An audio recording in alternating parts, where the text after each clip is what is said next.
Good morning mga boss idol. Here we go. Kumusta? Thank you so much mga boss idol. Maraming buwan, weeks, araw, oras mga boss idol, hindi tayo nakapag-vlog. For this content mga boss idol, share ko lang sa inyo mga boss idol. Ituturo ko sa inyo mga boss idol yung kunting tips mga boss idol sa pagbumanok, sa pag-uwi, kung may pira tayo o wala mga boss idol. Kaya tara, samahan niyo ako mga boss idol. Let's go! Yun mga boss idol, happy Sunday mga boss idol. Hindi tayo pumunta ngayon sa galaan natin ngayon mga boss idol. Flex ko lang to mga boss idol. This is my Bantam mga boss idol, anak ng 5 times winner ko mga boss idol, Bantam Fighters. Shoutout dyan. Magandang happy Sunday sa inyo. Yun mga boss idol, share ko lang sa inyo mga boss idol about naman to mga boss idol sa maglalaban tayo mga boss idol. Halimbawa mga boss idol, may pira tayo kasi pag mahilig tayo sa sabong, may passion tayo, yung heart natin mga boss idol, pusong Pinoy, pusong magsasabong mga boss idol. Hindi yan mapakali mga boss idol pag may laman yung bulsa. Kumbaga may pira mga boss idol, lalo na kung makapal-kapal. Kaya yun mga boss idol, share ko lang sa inyo mga boss idol. Marami nang umiyak dito, marami nang nabutas ng bulsa, marami nang nasira na bulsa mga boss idol sa prinsipyo na pag may pira naglalaban kahit hindi hinanda yung manok.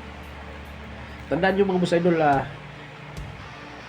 na-observe nyo naman mga boss idol, kung hindi kayo baguhan, natatalo pa nga yung hinahanda mo mga boss idol. Naghahanda ka ng isang weeks, 2 weeks, 3 weeks, isang buwan, yun natatalo pa nga yun. How about mga boss idol yung hindi mo hinanda? Kinuha mo sa talian kasi may pira, may laman yung bulsa mo mga boss idol. Yun, talo yun. Maliit lang yung chance natin mga boss idol na mananalo yung manok natin pag kinuha lang natin sa cord mga boss idol. Ganito yun mga boss idol, kung halimbawa mga boss idol maglalaban ka kasi may pira na yung bulsa mo mga boss idol, ipagmaliban mo lang mga boss idol. Kumbaga hindi ka pupunta doon, huwag kang sumama muna sa kaibigan mo. Enjoy mo muna yung sarili mo sa bahay mo, yung asawa mo, anak mo, o ano man.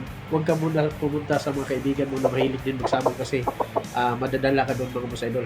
Kaya yun, isang-isa yun mga boss idol. Kaya subok na yun mga boss idol. Tandaan yung mga boss idol, maraming namutas na bulsa. At huli yung pagsisisi, sus, sayangan may paukuman ko da. Sus, sayangan may paukuman nari da. Sunod si mana na lang ganyan. Ganyan yung maiisip mo at maramdaman mo mga boss idol. Proven tested yan mga boss idol. Kaya kumbaga mga boss idol, kung may laman yung bulsa mo ngayon,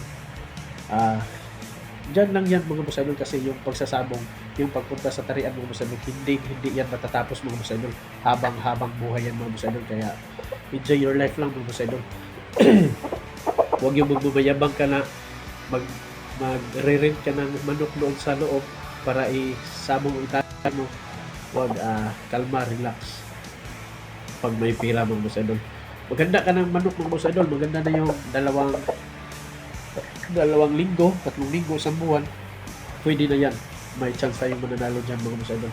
Kung gusto mo naman maglaban mga boss idol, pupunta ka sa kabilang baryo o kaibigan mo, yung cord to cord ng mga boss idol, bawa naka-cording sa'yo, cording din sa kanya, hindi yung pupunta ka sa sabungan, kasi yung mga nasa sabungan mo boss idol, hindi mo alam, nakahanda yan dalawang buwan, 1 buwan, 3 weeks. Yung sa'yo, kinuha mo lang sa cord kasi may pira ka. Mali yun. Kaya yun mga boss idol, yun lang yung tips natin. Sana nagustuhan natin, pupulat nyo yung ngayon mga boss idol, lalo na yung papunta pa lang sa pagsasabong mga boss idol. Huwag nyo gawin yun mga boss idol. Huwag yung gawin mga boss idol. Relax lang pag may pira. Kaya hanggang dito yung videos mga boss idol. Sana nagustuhan at napakinabangan ninyo yung tips natin ngayon mga boss idol. Panibagong kaalaman naman. Ang taong libre guanan, lisod matumba, dalaygon ang Diyos sa matay. Sige boss, babay boss idol.